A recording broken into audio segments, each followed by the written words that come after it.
Welcome back. All right, I want to talk about goaltending.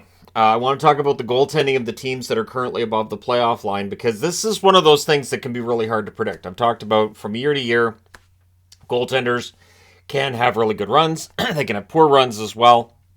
And as we go into the playoffs, it is one of those things that, I have no idea what we're going to see. So I want to go through all 16 teams that are currently above the playoff line. We'll start in the East. And we're going to start with, at the top, Ullmark and Swayman for Boston. So, Ullmark's 36-5-1 this season. Swayman's 26-4. And I don't think you're going to have any argument. They're the best tandem in the league. They'll probably win the Jennings. We're looking at Ullmark as the hands-down favorite to win the Vezina. But Vezina winners in Stanley Cups, there's some crossover there, but very often you'll see the Vezina winner not go that far in the playoffs. And when you look at their playoff resumes, well, Swayman played 6 games last year, ends up 3-3, 906 save percentage. Ullmark was replaced by Swayman last year. He has a record of 0-2 in 2 playoff appearances and an 860 save percentage. So when we look at it from a playoff perspective, both Ullmark and Swayman are unproven. And so this has been a fantastic year for Ullmark. But the difference between playing a team 4 times during an 82-game schedule and playing them 7 times in a row, you can get a book on a goaltender. And so there's that possibility that whoever plays them, whether it's Pittsburgh, whether it's the Islanders, they could end up, or I guess Florida's still in the hunt, there's a few others as well, that a team against Boston could come up with some sort of a plan where they go, hey, Ullmark's weak in this spot. Ullmark's got this one problem with his game. That's possible. And so it's notable that they're unproven. Now we get to Toronto. You got Samsonov and Murray. Now Samsonov's record's 24-9-3 on the season. Murray's is 14-8-2. Their playoff records are quite different. So for Samsonov, in 8 playoff games in his career, he has a record of 1-6. 907 save percentage for Samsonov. Now he was part of the tandem for Washington that got them. I mean, they played well in parts against Florida, but Florida ultimately beat them. Then you've got Matt Murray, who's played 51 career games in the playoffs, a record of 29-21, 921 save percentage, and he was key for the Pittsburgh Penguins in the 2016 and 2017 Stanley Cup playoffs. So when I hear this debate about who's going to be the starter in the playoffs, I think Samsonov probably gets that job, but one iffy start for Samsonov, and I don't think there should be any hesitation about putting Matt Murray in because of his playoff resume. He has been a better goaltender in the playoffs than he has been in the regular season. I've done videos back to when he was in Pittsburgh on how Matt Murray needed to bounce back, and yet he did, and very often it was playoffs where we would see the best of Matt Murray. So I think Toronto's got an interesting situation on their hands, where they replace both of their goaltenders. And we don't really know what's going to happen. They're going to be against Vasilevsky, and I'm wearing Tampa because I will agree with the players. If you need a game to win you one game right now in a playoff series, it's Vasilevsky. With Carey Price being out, and he hasn't played it all this year, there's the potential that Carey Price plays next year, but that's looking less and less likely. Vasilevsky becomes the money goaltender. His record this year is 31-20-4. Elliott's 11-6-2 on the season. Now, when you look at their playoffs, 2020 and 2021 Stanley Cups for Vasilevsky, who's played 104 playoff games, record of 63-38, 923 save percentage. Elliott, 48 playoff games, but a record of 17-26 with a 904 save percentage. So Elliott's got experience, but it's Vasilevsky's show. If anything were to happen if Vasilevsky got hurt, that would severely impact Tampa Bay's ability to go very far in the playoffs. But Vasilevsky and a lot of the other players on this team, like Hedman, Sergachev, Kucherov, Stamkos, there's a reason why people are likely going to pick them in that first-round series against Toronto. Even with them not playing all that well lately, there is a certain expectation that come playoff time, Vasilevsky and the rest of them can just turn it on. And we'll see whether or not that's the case. Now, going to the Metro Division, you've got a 3-headed monster in net, don't you? You've got Anderson, you've got Ronta, you've got Kochetkov. Now, Kochetkov, is one that can just go down to the minors and doesn't have to clear waivers and all that. But Anderson, 19-8-1 on the season. Ronta, 16-2-3, and Kochetkov, 12-6-5. The overall numbers, pretty solid all around. Now, when you look at their playoffs, Anderson, 53 games, 27-24 is his record, 916 save percentage. And I know when he played in Toronto, There were discussions about, needing a new goaltender, but I never understood that because I thought Freddie Andersen was pretty good in the playoffs for Toronto. In Renranta, 18 playoff games in his career, 6-6 with a .912 save percentage. Kochetkov appeared in 4 games, 1-2 record, .869 save percentage. So Kochetkov's young, learning the game and all that. I don't think he ends up tending the net unless something happens injury-wise with a goaltender ahead of him, and Freddie Andersen's definitely got that part of his career that we've talked about a lot, is the fact that he does get hurt on the regular. But Andersen, I think, is good enough to get Carolina pretty far in the playoffs, and I think he's one of the more underrated goaltenders in the NHL. Then you've got New Jersey, where things get really interesting. So you've got Vanacek, 29-10-4 is his record. He has 3 playoff games to his resume, a 1-1 record with an .855 save percentage. So again, Washington had a rough time last year and decided to jettison both Vanacek and Samsonov after that took place, and then went with Kemper and Lindgren. And the numbers have been good for Washington with the goaltending, but they're not on the board because the team itself has kind of fallen off. Then you've got Blackwood and you've got Schmid. Blackwood 9-5-2, Schmid 8-5-2, and neither of them with an appearance in the playoffs at this point. Vanacek will be the starter, I do believe. I don't think he'll have a long leash. And this is where things get tough, because on the other side of the ice, you've got a tandem in Shesterkin and Halak. Shesterkin, one of the best goaltenders in the league, and Halak, who has gone on a run. Now, it's many years ago now that run took place, but still, Jaro Halak's numbers in the playoffs aren't bad. So Shesterkin, 33-12-7 overall this year. Halak's 10-8-3, which is a big turnaround from how he started the season. But you look at the playoff numbers, Shesterkin in 21 games, 10-10 record with a .928 save percentage. Last year was a dream season for any goaltender, putting up the kinds of numbers that Shesterkin did. I don't know that he can replicate that. I don't know that he has to either, though. It feels like the Rangers are a better team than last year.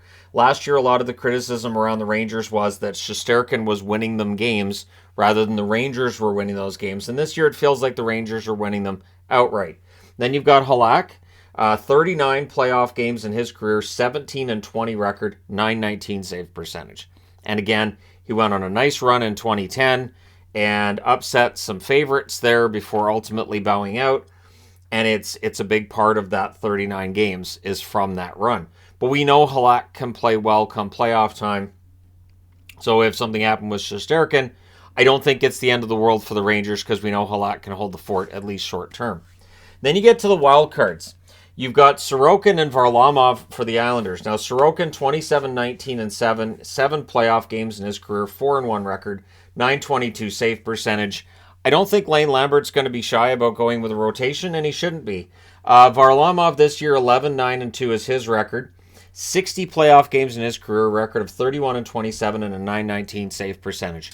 The Islanders have shown in recent history, once they're in the playoffs, they can be very dangerous, and this is part of the reason why. If they are your number one wild card and they play against Carolina, if Carolina wins the division, looks like they should, that might be one heck of a matchup. Andersen versus Sorokin. And then you've got Pittsburgh, and I have no idea. From one week to the next, it changes. So Jari's record is 21-10-6. DeSmith's record is 14-15-4. But you can kind of throw that away, because at times this season, DeSmith's been the better goaltender. At times it's been Jari. I think if Pittsburgh's going to go anywhere in the playoffs, Jari has to be the one that gets going. But neither of them has a really large playoff resume. Jari, 8 games, 2-6 record, .891 save percentage. It was tough the last time he played in the playoffs. And DeSmith, just the 1 game played in a .941 save percentage, no decision. Now, of course, both of them got hurt last year in the playoffs. They ended up going to DeBang. That was cited as one of the reasons why they ended up losing in the first round against the Rangers. But we haven't seen Tristan Jari really excel in the playoffs as of yet. Is he due? Maybe. And that's the thing, again, the unpredictability of goaltenders. But it is one of those things to keep an eye on, because while Pittsburgh should make the playoffs, they're 3 points ahead of Florida. And yeah, I mean, they win tonight against Detroit. Then they're 5 points up. I don't see them losing that kind of a lead with less than 10 games left. But what happens in the playoffs? Do they get swept? Do they have a chance at an upset? If they're going to score that upset, their goaltending has to be better. In this case, better than Boston's. Again, Boston's is unproven. I kind of like this. I like the unpredictability when it comes to goaltending. Now let's look out west. In Vegas, you got 4 different goaltenders, and the one who has the playoff experience is probably technically the number 3 in the organization. So Logan Thompson, 21-13-3 record, no playoff experience for Thompson, but he was the starter until he got hurt. Aiden Hill, 16-7-1, no playoff experience for Aiden Hill. He was the number 2 until he got hurt. Then you've got, I'm going to skip past quick for a moment here. You got Laurent Brossoit, 2-0-2. He's had 1 playoff appearance, 750 save percentage, no decision. So there's not much there. And then you've got Jonathan Quick. His combined record between LA and Vegas, 16-14-14. 92 playoff games, 49-43 record, 921 save percentage, cup rings in 2012 and 2014. He may end up being the starter. He may. Depending on the health of Logan Thompson, it may fall on Quick. And if I was Bruce Cassidy, it'd be a tough not to. The last time that Jonathan Quick was in the playoffs was 2018. He was the king that showed up. He had an absolutely fantastic run against Vegas, but they couldn't score against Vegas. So as great as Quick was, at the other end of the ice, you had Marc-Andre Fleury, who was pretty much just as good or better. And so, yeah, Quick put up I think it was the best save percentage in NHL history for a goaltender that got swept in the first round. It was criminal that he didn't get goal support. And it was after a regular season where Quick was good, but again, Quick is better in the playoffs than in the regular season, as he has shown us time and time again. It would be tough if you're Vegas not to go with Quick. Even if Thompson's healthy, I don't know how long a leash he's going to have there. And then you've got the LA Kings. No idea what's going to happen here either, because you got Copley's ridiculous Hamburglar type record of 23-4-3. And that's kind of what it reminds me of, is how Andrew Hammond came in out of nowhere, puts up this fantastic record to help Ottawa into the playoffs. It's not the same situation. The Kings weren't outside the playoff picture when Copley came in, but the goaltending was in disarray. Cal Peterson not playing well. Jonathan Quick, absolutely just a disaster to that point in the season. Copley, 23-4-3 is not bad. No playoff experience for Copley. Then you got Korpisalo. Korpisalo, his combined record between Columbus and LA is 15-11-4. 9 games in the playoffs, a 3-5 record, 941 save percentage. As he showed in the times that he was able to play in the playoffs for Columbus, on those rare occasions Columbus made the playoffs, he can be a money goaltender come postseason. And so for Korpisalo, I don't see any situation where he's not the starter for LA, and I think he's going to be underrated going into the playoffs as well. I think he's been really good since arriving in LA. It gets overshadowed by the fact that the goal scoring in LA has been very good. They're on a 12-game point streak that could become 13 tonight, and part of that is because they went out and got Korpisalo, and they made moves that they're brave moves to make, to waive Peterson with that big contract rather than keeping it there and trying to work through it. Trading Jonathan Quick and that PR nightmare that it's been, but Copley and Korpisalo have been upgrades over what they were dealing with earlier in the season. Then you get to the Oilers, another fascinating situation. You've got Skinner, 23-14-5, no playoff record for him, so nothing on the resume there. You've got Jack Campbell, 19-9-4 on the season. He's played 14 playoff games in his career, a record of 6-8 with a 915 save percentage. So his playoff numbers have been good. But Campbell's had a bad year. And I don't think there's any way around it. I've noticed that when I'm watching the Edmonton broadcast, they really, everybody's cheering for Campbell. Campbell's a really nice guy, very popular, and I want to see Campbell have a good run too. But he's had a really rough year. So it becomes Skinner's net. But as a rookie goaltender, how long is it his net before you might go to Campbell? An example I would use would be 2018, how Philip Grubauer played really well for Washington going to the playoffs, and then they ended up going to Braden Holtby when Grubauer had his struggles in those playoffs. Would we see something like that in Edmonton as well? And Holtby didn't have a great regular season in 2017, 2018 going into those playoffs, and then he won the Stanley Cup, and people kind of didn't really care so much about the regular season for Holtby. Then we get to Minnesota, who are the leaders right now in the Central. Not league leaders, that's Boston, but your leaders in the Central. Minnesota. Marc-Andre Fleury, who has been on the best run, I think, since he left Vegas recently. 24-13-4 is his record. 167 playoff games. Way more experience than everybody else. Almost enough experience to make up for everybody else combined. A record of 92-73, which is ridiculous. 912 save percentage. What's interesting with Fleury is He has had some great runs in the playoffs, and he's had some miserably bad runs in the playoffs as well. And it again gets into that whole really unpredictability, just the general unpredictability when it comes to goaltenders. But he's got 3 cup rings, 2009, 2016, and 2017. Then we get into how much of a role he played with all 3 of those teams, but he's got that experience. And then with Vegas, he went all the way to the Stanley Cup final in 2018. So Marc-Andre Fleury has that experience. I do expect him to be the starter. However, Philip Gustafsson, who has no playoff resume, record of 19-9-5, one of the 3 stars in the NHL this week, and he's been nothing short of remarkable for Minnesota. Huge pickup from Ottawa. It definitely looks like the Sens gave up on him a little bit too early there and decided to go with Talbot, which I understand, and it's not that Talbot's played badly, but when you're trading out a young goaltender for an older goaltender, this is the kind of thing that can happen. I did the video on Olaf Kolzig's career, and he didn't really get his game in gear at the National Hockey League level until he was in his mid-20s. So Gustafsson's right on track, and I don't know how long of a leash they'll have for Fleury. But as I've speculated recently, I think Minnesota will probably go with a rotation in that on some level. But it'll be interesting to see how Dean Evason does it to finally get Minnesota over the hump in the playoffs. Then you got Colorado. Colorado, their goaltender from last year, Darcy Kemper, gone to Washington, of course. Again, good record for Kemper. Washington not currently in a playoff spot. Georgiev is their starter, 34-15-5. But his playoff record, 0-1 in 2 games with a .936 save percentage. So part of the reason he's in Colorado is, Shesterkin wasn't giving up the starting reins, and Georgiev wanted a chance to prove he could be a starter, and he gets that.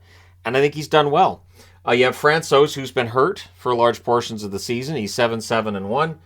In his playoff life, 13 games, an 8-4 record, .899 save percentage. And he did split the net with Kemper last year. And so, we will see with Francouz whether or not he's healthy come playoff time, and if he ends up splitting the net with Georgiev. Then you've got Johansson, who has played in the playoffs. He has 2 wins in his only decisions, he's played 2 games. He has no decisions, just thrown off by that whole thing. But Johansson, I don't think gets into the playoffs. He doesn't have a playoff resume. I think it would be just shocking if in a playoff scenario, Johansson takes the net. Then you've got Dallas. Now Ottinger, 31-10-11 on the season. Wedgwood's been hurt. He's 7-8-3. Matt Murray is the number 3. But if we're going to talk about the playoff goaltending, you have to be hoping Wedgwood's ready and he's healthy by then. He should be. There's no reason he shouldn't be. But Ottinger's record of 3-4 in the playoffs, he's played 9 playoff games in his career. The save percentage of .956 is ridiculous. I don't expect him to have that this year.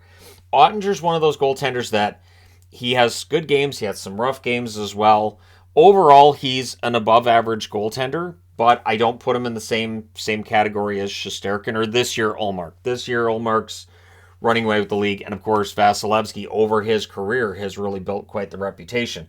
But Ottinger can win them some games, and so if he can steal the games from the goaltenders he's up against, and again, if it was Colorado, Georgiev, could he outduel Georgiev? Yes. Can he outduel Fleury? No idea. I really don't know that he can outduel Fleury if we're looking at a 2018 Renaissance Marc-Andre Fleury in net for the Minnesota Wild. So that could be a very unpredictable series just based on the goaltending alone if it's Minnesota and Dallas. And then Seattle. Now, Seattle's goaltending has been talked about a lot. And there are some who will say, well, Seattle's goaltending is much better this year than last year. I don't know how much better it is. And it is better, but is it playoff caliber? Is there a goaltender here that you can trust to take them far in the playoffs? I don't really know. So Jones, 24-12-3, an excellent record for Martin Jones. Grubauer, 14-13-4. His record is less impressive, though Grubauer, it feels like, is the guy that Dave Haxtell will lean towards as the starter in the playoffs. Now, we look at playoff history. Jones, 62 games, 32-27 record, .917 save percentage. I'm surprised Jones' save percentage in his career is that high, considering the way Vegas kind of took him apart there when he was in San Jose. Grubauer, on the other hand, 33 games in the playoffs, a 19-10 record, .913 save percentage. So Grubauer's got some playoff experience there. Both of them have decent playoff numbers. May turn out just fine for Seattle, and they might give a headache to whoever ends up being against them. At this point, is probably going to be either Colorado or Vegas. And if it was Vegas against Seattle, I think all bets are off. You're looking at a team in their second year, a team in their sixth year. There'd be a lot of enthusiasm on both sides of that coin. That could be a fun series. And then Winnipeg. So if you're looking at a team who needs the goaltender to really steal it, Winnipeg might be the best example. Their record over their last 10, I think, is 5-4-1. But of those 5 wins, there are 3 I can think of off the top of my head that were stolen by Hellebuck. He's 32-23-2 on the season. In the playoffs in his career, 35 games, 16-19 record, 921 save percentage. I would say he needs to have a minimum of a 920 save percentage for Winnipeg to really hope to upset whoever they play in the first round, whether it would be, again, Colorado or Vegas. It's going to be an uphill climb because Winnipeg has had their struggles over the last couple of months. And then you've got Riddick, who's 9-7-1 on the season, has played 2 playoff games in his career, 0-2 with a .636 save percentage. So Riddick likely comes in and just gets shelled. But again, if they're going to Riddick, they're going to be in some trouble. Hellebuck is the guy. So I guess the question that I have is there a goaltender on this board that we think could go on a big run this year? And how important is the goaltending going to be for the team that ends up winning it all, wins the Stanley Cup? Let me know your thoughts in the comment section below as always. Which tandem do you think is going to steal the show, and which one do you think they're kind of being set up where they're going to let us down in the first round? Let me know your thoughts. Don't forget to hit like and subscribe if you're browsing your way through, you just happened upon this video. Thank you guys so much for watching, for all your support. I will talk to you again soon.